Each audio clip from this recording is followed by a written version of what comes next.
So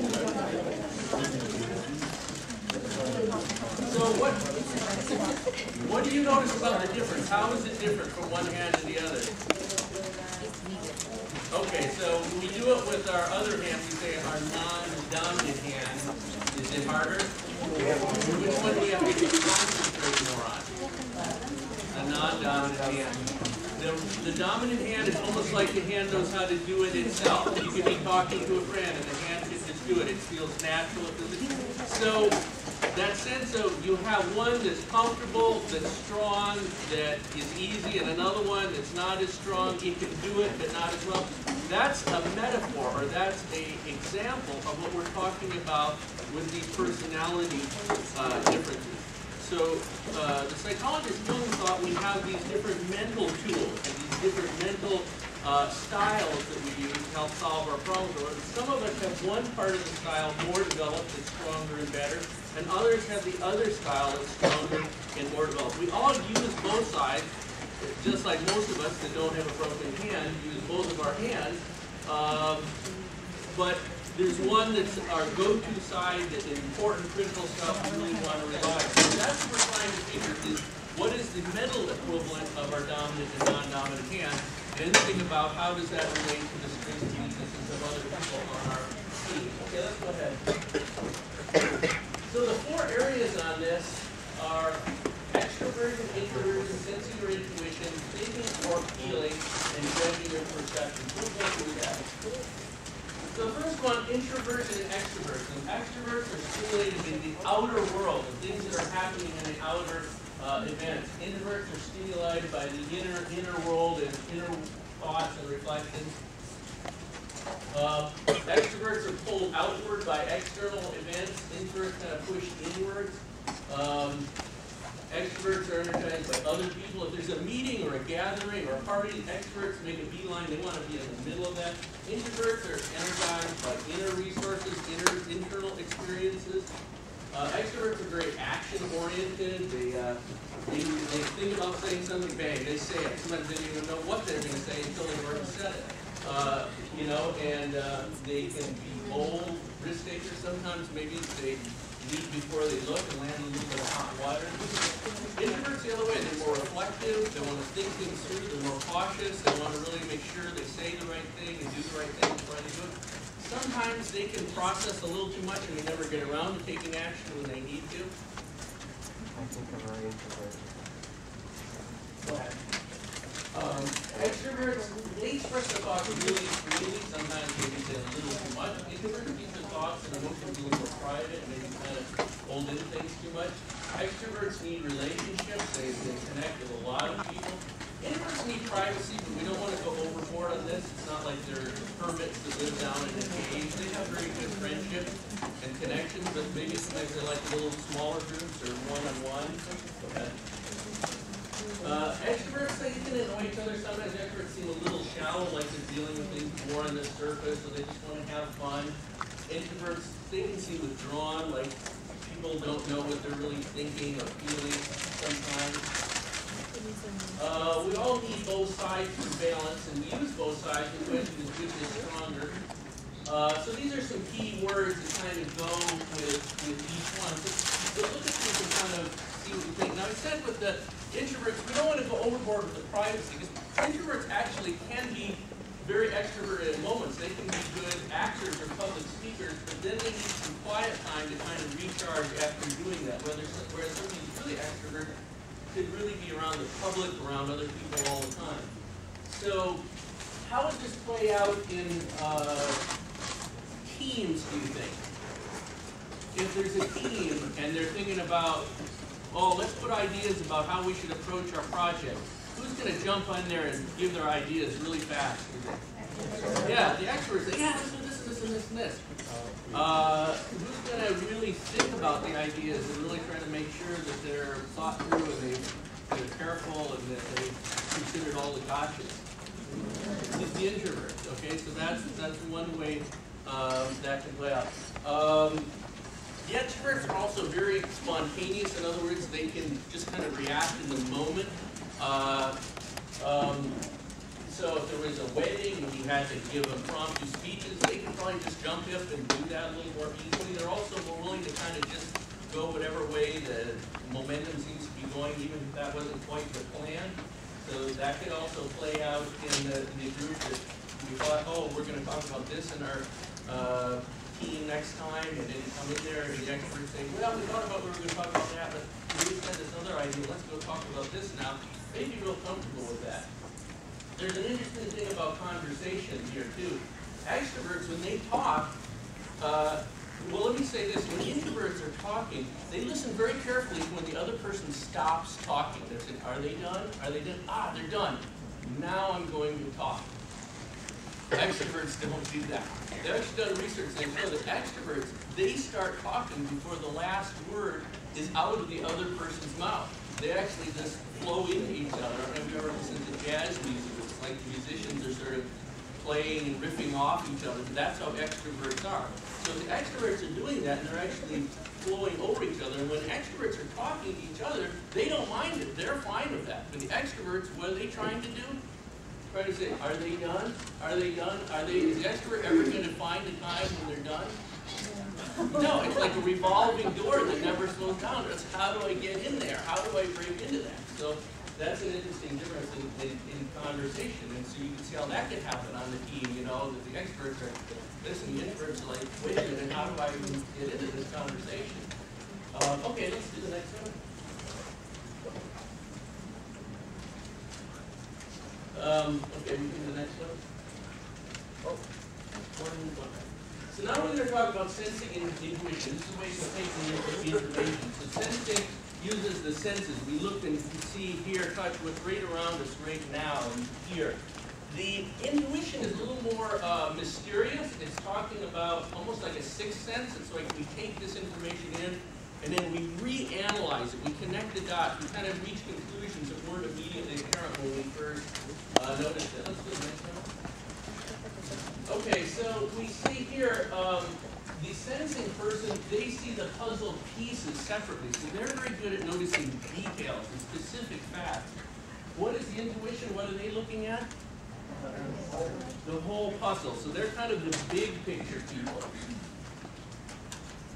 The sensing, they live in the present, enjoying what's there. So for the sensing people, they didn't notice in this room, oh, you've got that carpet with the squares and the dark border and the red. Oh, you've got the white ceiling. You've got the wood on the wall. You notice everything in this room very carefully.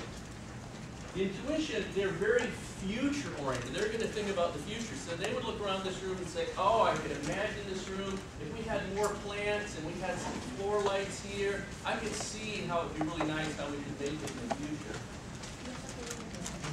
Sensing, they prefer practical matters. Intuition, like imagining possibilities. Sensing likes things that are definite and measurable. Intuition likes opportunities to be inventive. How can we come up with some new concept here? If there's a process, the sensing person is going to go through the process in a very step-by-step way, kind of a linear way, very thorough. We're going to make sure we get every step and we go through it the right order. Intuition, what are they doing? They're jumping over. So they'll say, I see where this process is going. I'm going to jump ahead 30 steps. Or maybe I'll go through in a more random order. And sometimes they jump over things maybe they shouldn't have.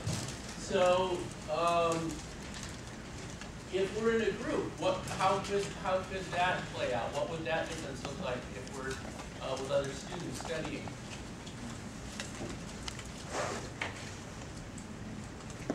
So, yes? Maybe it has to do with working. So maybe one person can get straight to the answer and finish it. But then what about the rest of the group? They won't be able to do it. Okay, so maybe the intuitor says, okay, I can cut through and do a bunch of things, and I can get right to the answer. I've gotten the answer. The other people says, we don't know how you got there.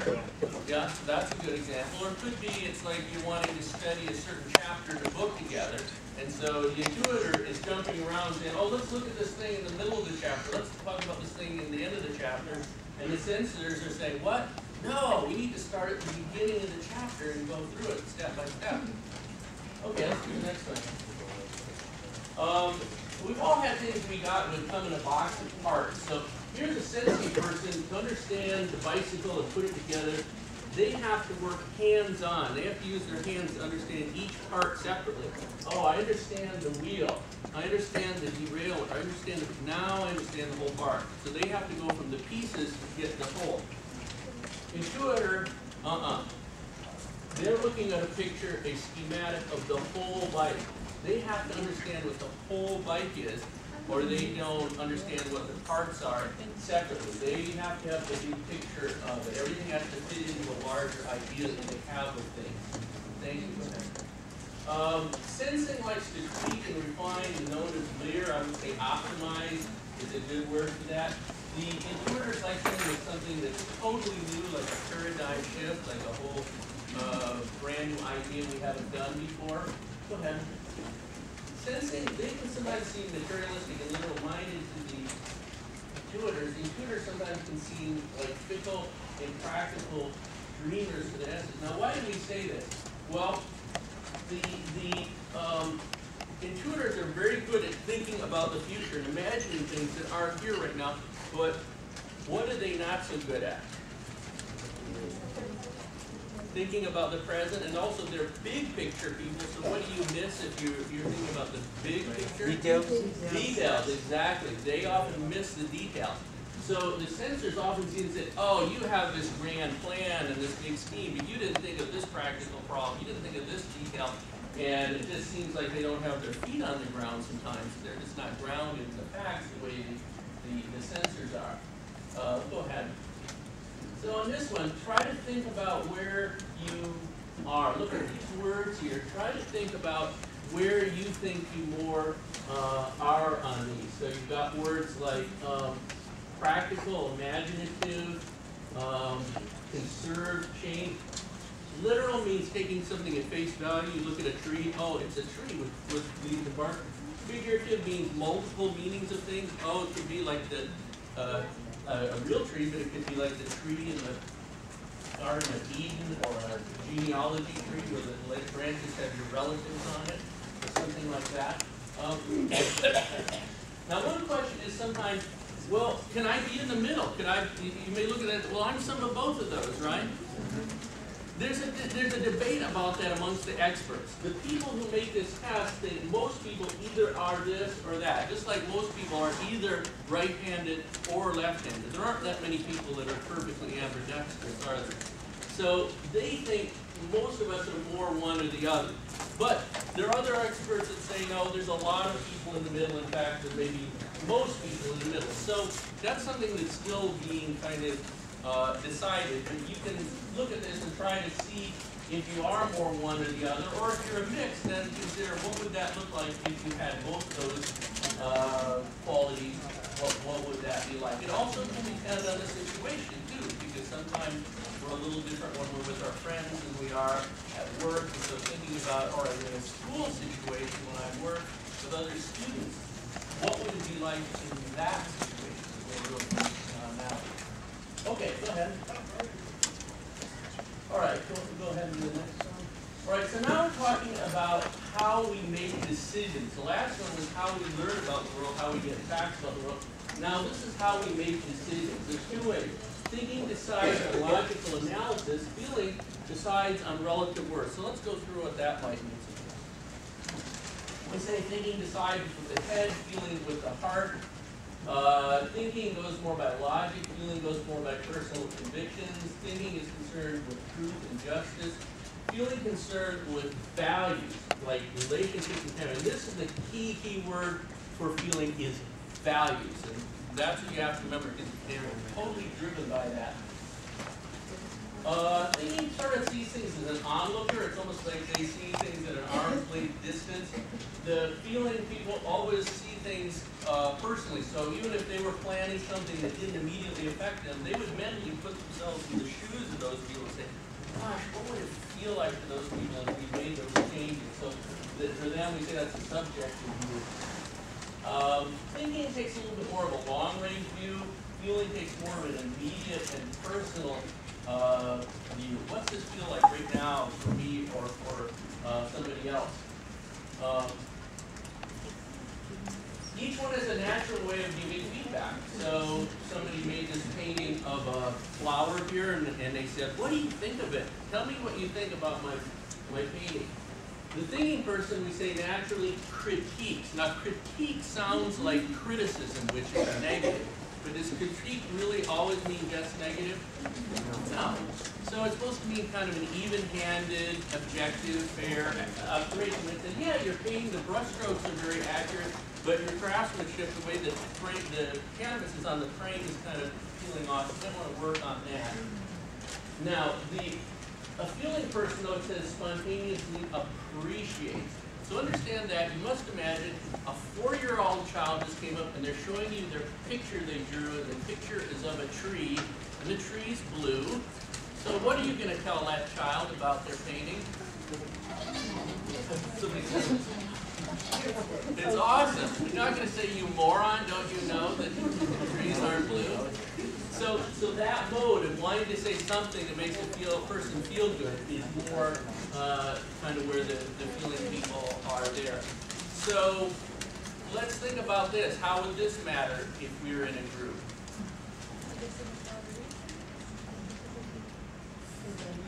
What's that? Okay, so if somebody says, well, this is my idea of how we think we should do our project. So the thinking person, what kind of feedback are they going to give on that? They're going to be honest, right? They're not going to candy coat it, say, you know, this is your idea is good here, but it really sucks here, here, and here. And if this is a feeling person that's hearing that, how are they going to feel? Hurt. It's like, well, how can you say that to me? You know, don't you know that how this would be? Does the thinking person know how that makes them feel? No. You know, in fact, I was at a training once, and this particular training, I was at a table with thinking types, and we were coming up with ideas. And the thinking people would throw out these different things. Oh, we should do this and this and this. And then another person would say, yeah, that part's good, but that other part is really stupid. Forget about it. The next person would listen, and they would keep doing it. They would say, they were making these comments that, you know, sounded pretty harsh. And when it got all done, the feeling people came over and said, are you guys okay? It sounded like you were fighting. Guess what the thinking people said? What are you talking about? Are you okay with me? Yeah, I'm okay. They didn't even experience is it conflict at all. It said, yeah, he was right. He told, you know, I hadn't thought about it. That was stupid. That part of it. They were just dealing with the facts. It's just, this is just objective. I wasn't taking it personally. So that's very different from how they can react to it. Go ahead. Thinking good at analyzing plans, feeling good at understanding people, thinking good. Sometimes the thinking people get the rap of saying that they are cold or they don't care, or they'll just do whatever's logical. They don't care about what people will feel. The feeling people sometimes by the thinkers are seen as fuzzy-minded. Maybe this isn't even a rational process. People are just emotional ninnies or just thinking with their hormones or something. Go ahead. Let's go to the next one. The key thing you have to understand about feelings is values. So their values, things that they really believe in. That's what drives them. So you say decisions based on relative worth. What does that mean? So their feelings are like their yardsticks. So they say, do I do this or do I do that? Well, let's measure it. Well, how does it match up to my values? This one's better. That's what we're going to do. So they're a little bit more sticklers, a little bit more idealistic in terms of really following the values, even when it's not convenient. The thinking people certainly have their values, but they're a little bit more willing to fudge on them when it's expedient to do so. So think about with that, which you might be more on with the thinking and feeling. All right, now we're coming to the last set of characteristics here. So we've got judging over here, which they like to have a very orderly, decisive lifestyle, and perceiving is more flexible, spontaneous lifestyle. So this is dealing with how we arrange things in our outer life, in our outer world, as opposed to kind of behind the scenes in our mind. So we say the judgers, they kind of have their house, their shelves, their closet all nice and orderly, a little bit more so. Perceivers might be a little more relaxed, let's say. I don't know if either one of those resemble you. Go ahead. Judgers like order and structure. Perceivers like going with the flow. life under control. Perceivers like to experience life as it happens. Go ahead. Judgers like being decisive. Perceivers enjoy being curious. They want surprise. I want to find out if they're in that exploration mode. I want to gather more information. These are, I want to decide. I want to get it decided. Go ahead. Judgers like clear limits and categories. When I'm working, I'm not playing, and I'm playing, I'm not working. Receivers like freedom to explore without limits. Can you think about how this would come up if you're in a group? You'd spend a lot of time trying to establish your limits because the conflict would be, where are those limits? Right. So maybe, you know, you were getting with your study and said, hey, let's get together and talk about math tomorrow night. And you show up, and the judge is like, tonight we're doing math. And the considerer said, you know, I heard this really exciting thing in the English class we have today that I heard about and went to. Let's talk about the English class. How do you think the judges are with that at that point? I don't think so. No. The plan was we were going to do math. Let's stick with the plan. Judges, same thing. If there's anything that's like up in the air that is undecided, they don't like that, so they want to get it decided. They want closure. Receivers, they like to keep their options open. I could do this or I could do this. And whenever we decide something, we reduce our options. So they'll often wait till the last minute to decide things. Let's go to the next one.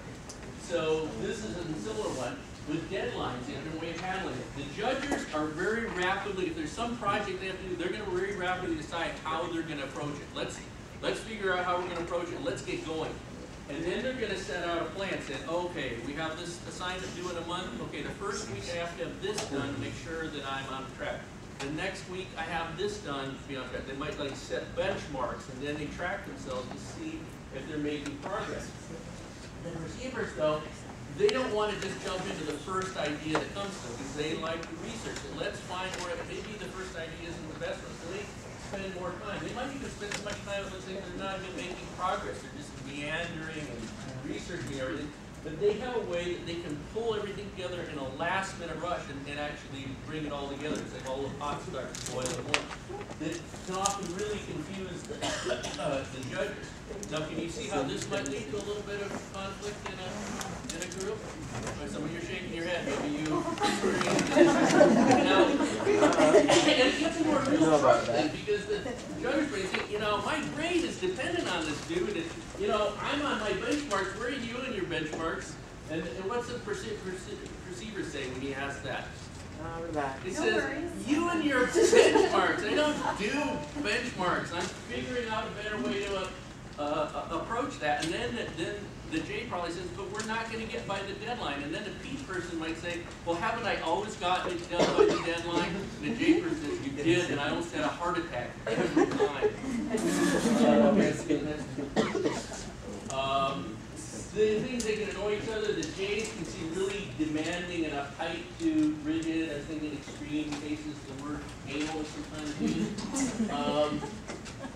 Perceivers, they can seem disorganized, mentally responsible to the judge. We have to be very careful because the judges are really apt to see the perceivers as failed judges. If you could just be more like me, you'd be okay. But the perceivers have real strengths. Can you think of the strengths that they might have, things they could do better? Yes, they're very flexible, can really adapt to changing situations. Also very good at researching to really make sure you've got the right way of approaching things. Okay, go ahead. Go ahead. So let's look at some of these words and see if you can see yourself a little bit more in some of these. Judgment, perception, structure, flow, decisive, curious, closure, openness, deadline, stories, productive, receptive. Okay, let's go ahead. So, go ahead.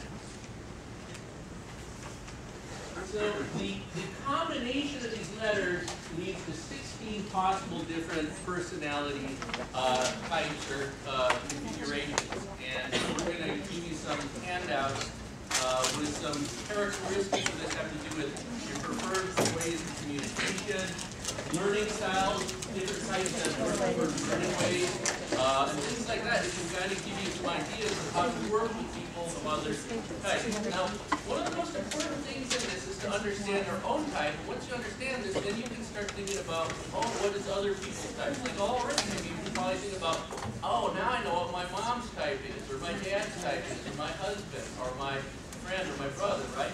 You can do that pretty accurately once you understand it. You want to start thinking about what are my teammates, what is their personality type, and how can I work with them?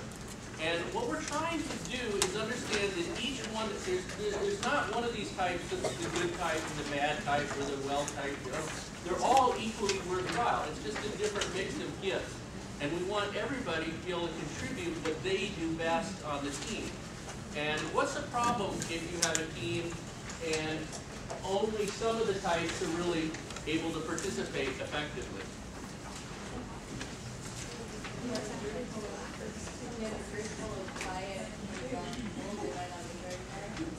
Okay, and so if you have a group of withdrawn people that are quiet, they might not get very, maybe they're not sparking enough conversation to get things going. So maybe some extroverts in there might help them kind of prime the pump and get them going.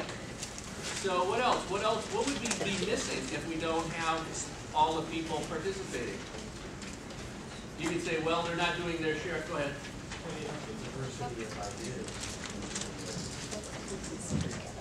Exactly. And in fact, if you look back in history, a lot of the greatest disasters in history, the Titanic sinking, we often find there was a very small representation of personality types. It was like a monoculture, we say one type. And they all had the same viewpoint, and because of that, they all had the same blind spot. They all had the same part that they couldn't see, and it led to a huge problem. So that's why we want to have all the different people contributing in the best way we can. When you are with another person of a different type and you're working well together, this amazing thing happens called type complementarity, which is like a synergy where you feel like and you actually get a result that is better than the sum of the parts. It's better than just two of you operating independently. For example, you could have a small business where one partner is an extrovert and they're really good at going out and meeting new customers and going to the Chamber of Commerce and going out and connecting all over and bringing in business to the company. The other partner might be an introvert, and they might be really good at like setting up the back office and getting the accounting system set up, getting the computer system set up, and they're much better as that combination than if it was two extroverts or two introverts. So that idea of type complementarity is really something we want to seek out. We want to try to find that and use that. Okay, let's go ahead. So just realize that this model that we're looking at, it does not try to say anything about these things. It's not saying who's more intelligent or who's, well, go ahead.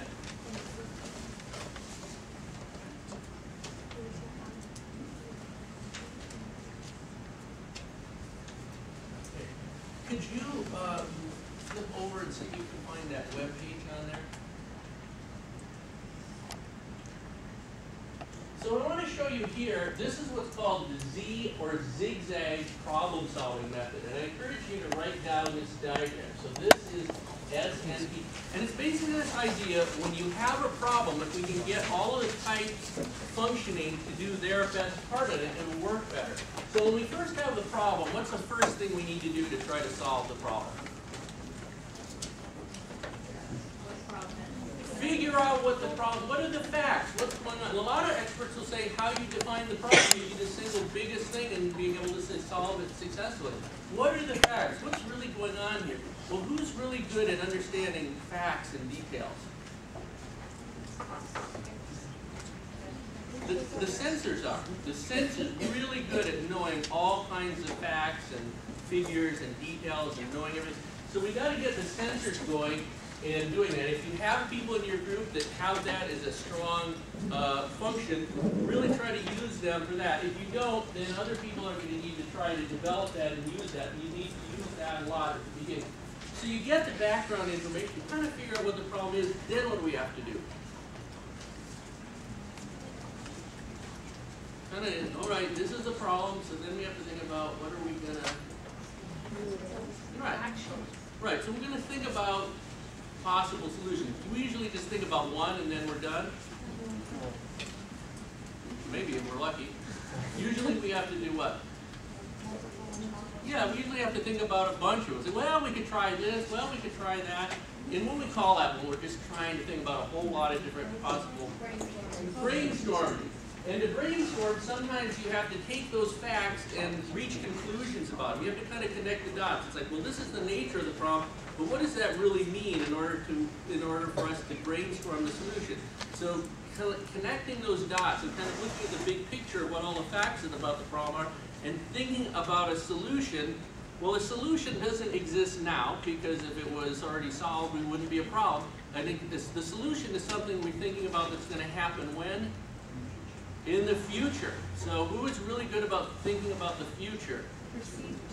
The intuitors. So we got to get the intuitors going and really doing this brainstorming and using their creativity to think about what could be possible solutions. We come up with all these different ideas. We have 50, 60 different solutions. Are they all equally good? No. Probably they're not all equally good. So what do we have to do to kind of figure out what's the best one? Maybe analyze them, maybe rate them, do some sort of ranking of them. Who's really being good at logical and analyzing? The thinkers are. So we've got some strong thinkers, we've got to get them going on that. If we don't have some thinkers, somebody's going to need to try to develop that and use that a little bit more. But oftentimes decisions affect other people. And so we have to think about that. Are the thinkers really the best at understanding how other people are going to feel about things? What do you think?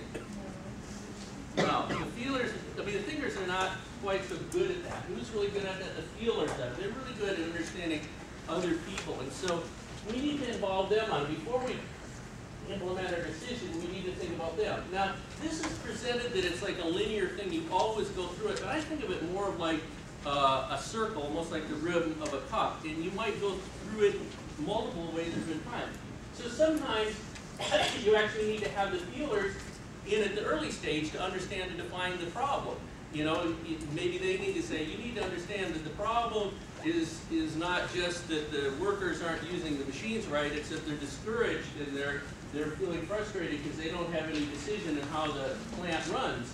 So you may go through this in different orders, but the main thing is to realize that we probably need to use all of these different functions in here. You need to look at your team to try to make sure you have teammates that will be able to do that, and they're allowed to contribute in that in the best way. Okay, so questions about any of this? There's a lot of information to throw at you once, and this is a very complex theory, you know, that there's a lot more to that. I really encourage you to look more into it. There's tons of stuff we can give you information about, most stuff on the web to learn more about it. But the main idea is it just gives you a language or framework to talk about differences in personality and understand what the differences are. And so what we want you to think now is then how you can use this information to understand other people on groups and how you can work out problems that you might be encountering. So what we'd like you to do now is to give you a little practice on this. We're going to give you some handouts. We're going to have you work in each of your tables on some scenarios to think of. So I want you to try to think of these scenarios, try to understand what are the personality factors involved, and then what could be some possible solutions to that. And then we'll try to hear a little bit.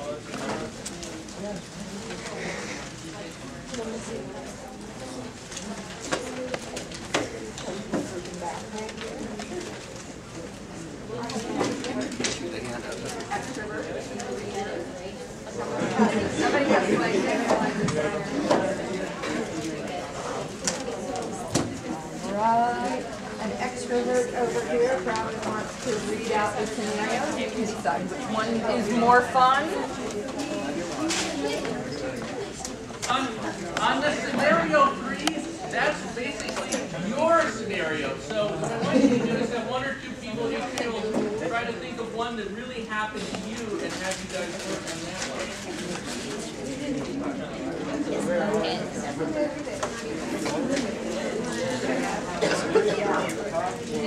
everybody get one at your table, at least one copy of the scenarios?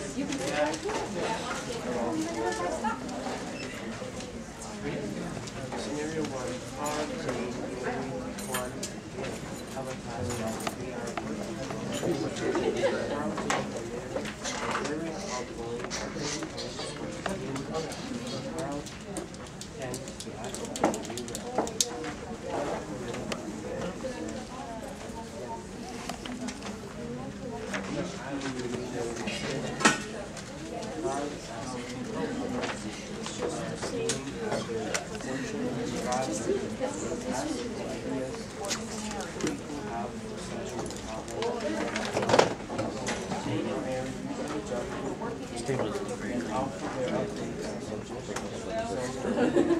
No, for a second.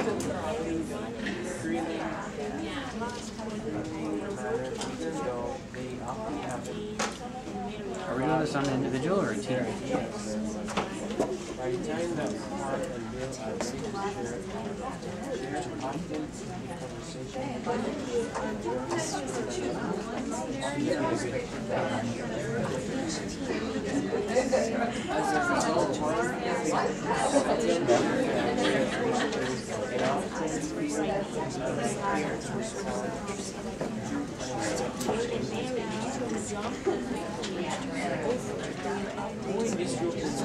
Do you want to collect those?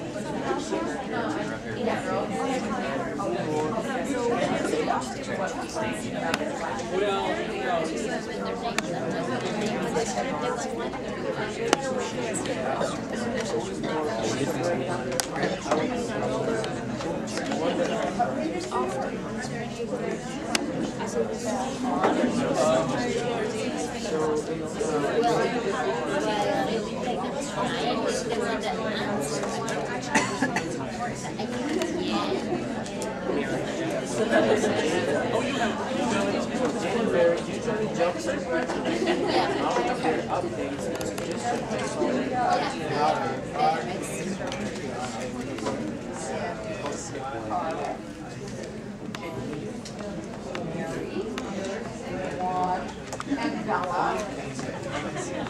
Have a class project to know what you want.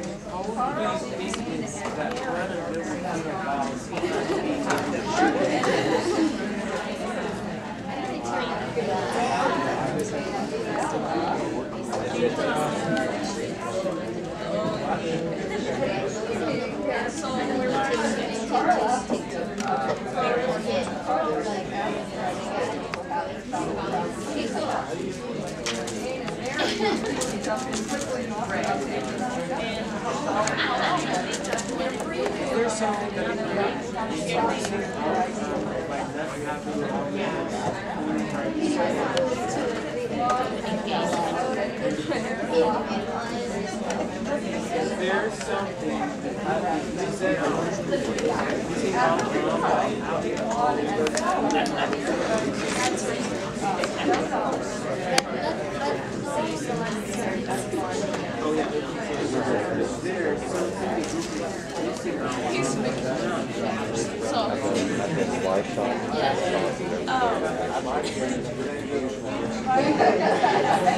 I wonder how we get video of that last.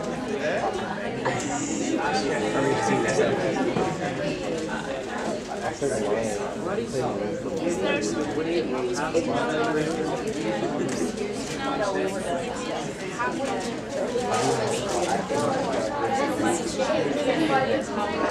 I agree with Mark.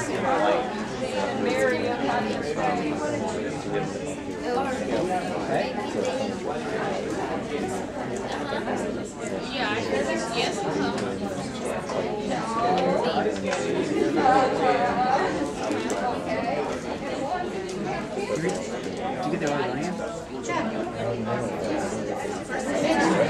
Well, today they had a thing about it. 4 or 5 different things. Yeah, it's kind of neat. But yeah, that sounds good. Hopefully I start working with that. Just in case I kind of Starbucks.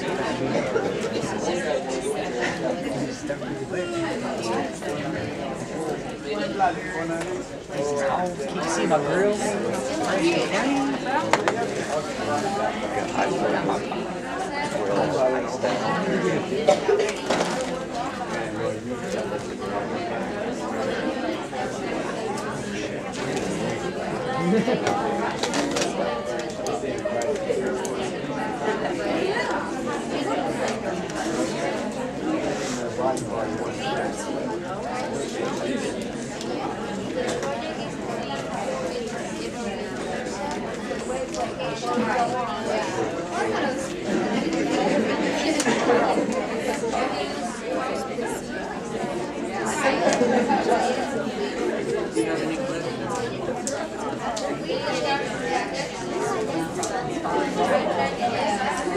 Do as many as you can. If you get one done,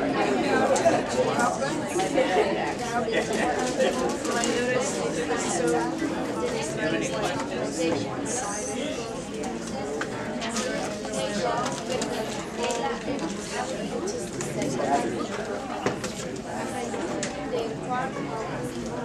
Okay, we're running a little bit long time here, so let's get back together again. We're really interested in hearing your ideas.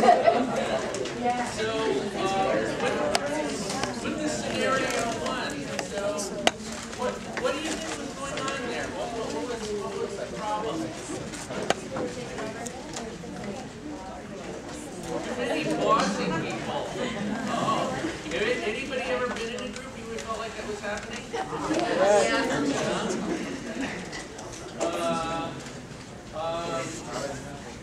So, how do you think that? Who do you think was more introverted in the scenario number one?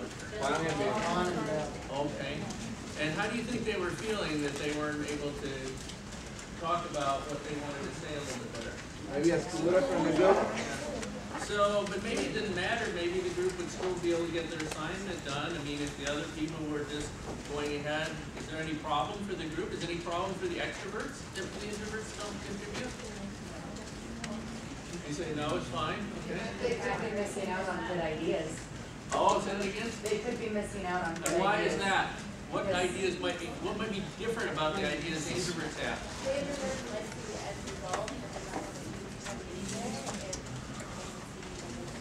Right.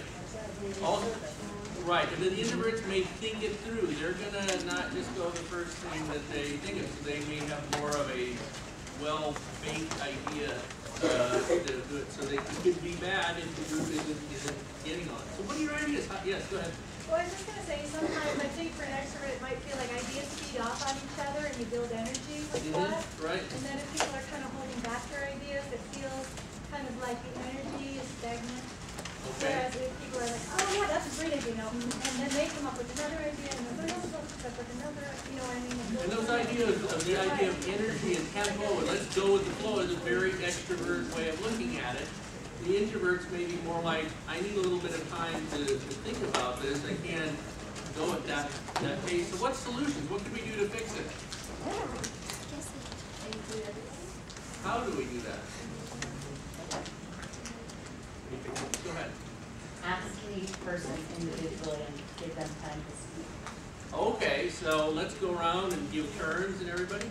Okay, we call it gatekeeping. It's going and making sure that we open the gate and allow people, everybody a chance to talk. Any other ideas? You could also give a little time so that the next day they come back to you. Okay, you introverts out there, do you think that would help you?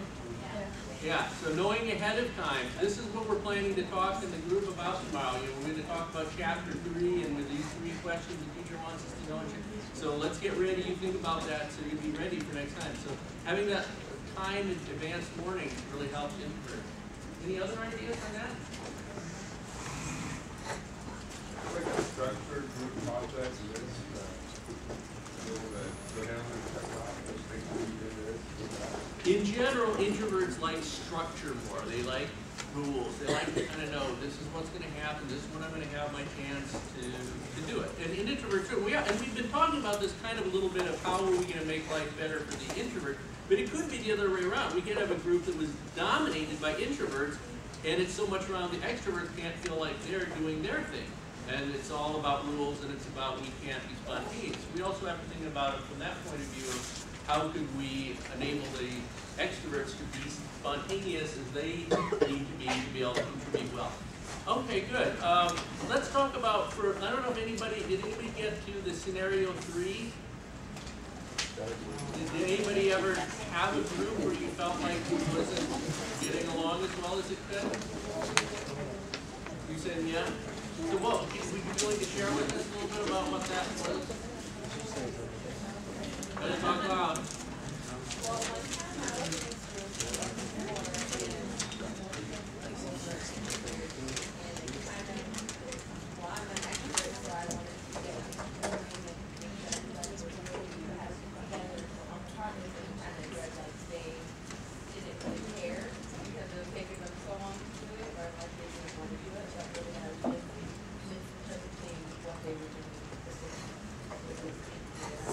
Did you guys hear that?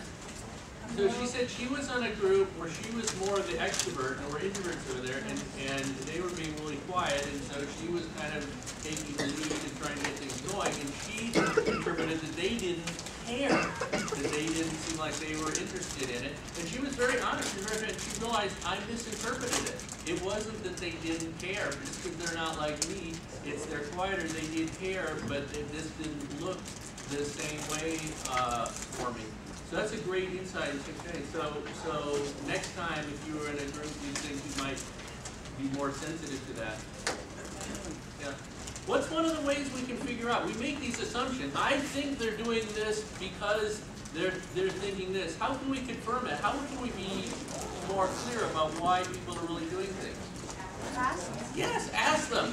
Say, I'm wondering, it seems like you're not because you don't care, and it's amazing what you, that's the other thing you need to understand. You need to teach the other people in the group about you. You can't assume they know. You say, hey, what works well for me is to have a little more structure in here. What works for me is to be able to set out deadlines. You need to educate them, especially if you're getting an idea their personality is different. You need to start from A to Z and say, this, and this is how you will work well with me. You have some handouts now which give you some tips here about what are the preferences for each of us. So you can look around and think, oh, I'm with a feeling person, so we need to think about different people's needs. We need to check in. Even if we're talking about a science project that's very objective, we need to say, well, how are you feeling about that? So those will give you some tips. So these are just some real quick ideas for you to try. Where can you go from here?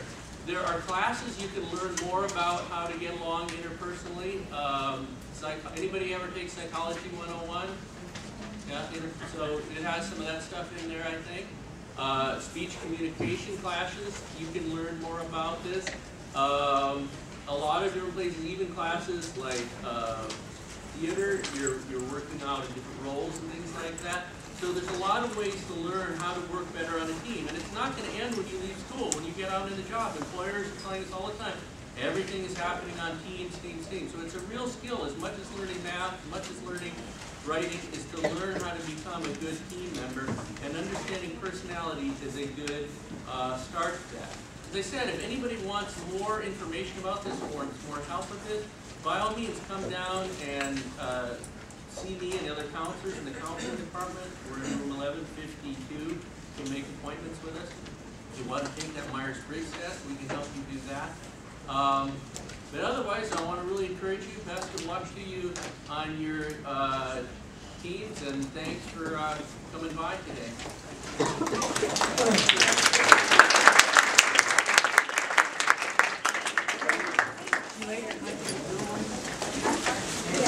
So please bring your blue surveys on the way out. Just leave them on this desk and table the door.